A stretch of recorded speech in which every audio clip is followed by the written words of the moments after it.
پرانے وقتوں کی بات ہے، بہت ہی دور ایک جنگل میں ایک بہت بیوقوف اور سستی کا مارا راجا رہتا تھا۔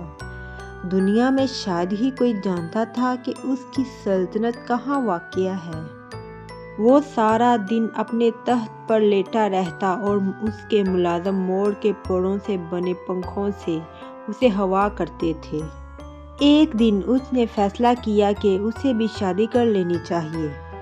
اس نے اپنے وزیروں اور مشیروں کو دنیا کے ہر کونے میں بھیجا۔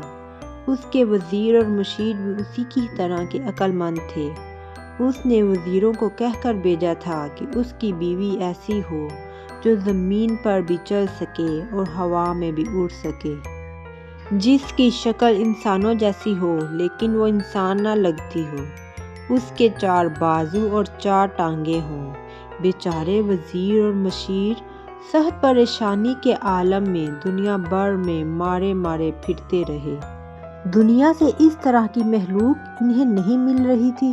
تبھی انہیں راستے میں ایک بہت عقل مند بوڑھا ملا جسے انہوں نے اپنی مشکل بتائی۔ وہ ہنس کر بولا، یہ تو بہت آسان ہے، یہاں سے ایک بندریا پکڑو اور اسے راجا کے لیے لے جاؤ۔ مشیروں اور وزیروں نے اس کا کہا مانا اور ایسا ہی کیا۔ انہوں نے ایک جنگل سے ایک بندریا پکڑی اور اسے راجا کے پاس لے گئے۔ راجا نے بندریا کو دیکھا تو غصے سے کہنے لگا، تم پاگل ہو، یہ تو بندریا ہے۔ تو وزیروں نے راجا کو جواب دیا، راجا کا راج سلامت رہے۔ حضور، جو شرطیں بتائی تھی آپ نے، اس پر تو یہی پوری اترتی ہے۔ یہ دنیا میں واحد جاندار ہے جس کی شکل انسانوں سے ملتی ہے لیکن یہ انسان نہیں ہے۔ یہ درختوں پر ایک درخت سے دوسرے درخت تک اڑ کر جا سکتی ہے اور زمین پر بھی آسانی سے چل سکتی ہے۔ یہ ٹانگوں سے بازو کا کام لیتی ہے اور بازوؤں سے ٹانگوں کا، اس لیے اس کی 4 ٹانگیں بھی ہیں اور 4 بازو بھی۔ واقعی راجا کی ساری شرطوں پر ایک بندریا ہی اترتی تھی، لہذا راجا لاجواب ہو کر بیوقوفوں کی طرح انہیں دیکھنے لگا۔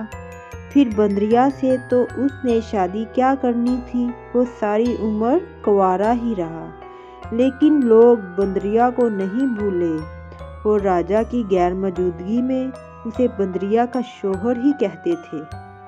پیارے ویورز، اگر سٹوری اچھی لگی ہو تو لائک کریں، شیئر کریں اور سبسکرائب کرنا مت بھولیں۔ اللہ حافظ۔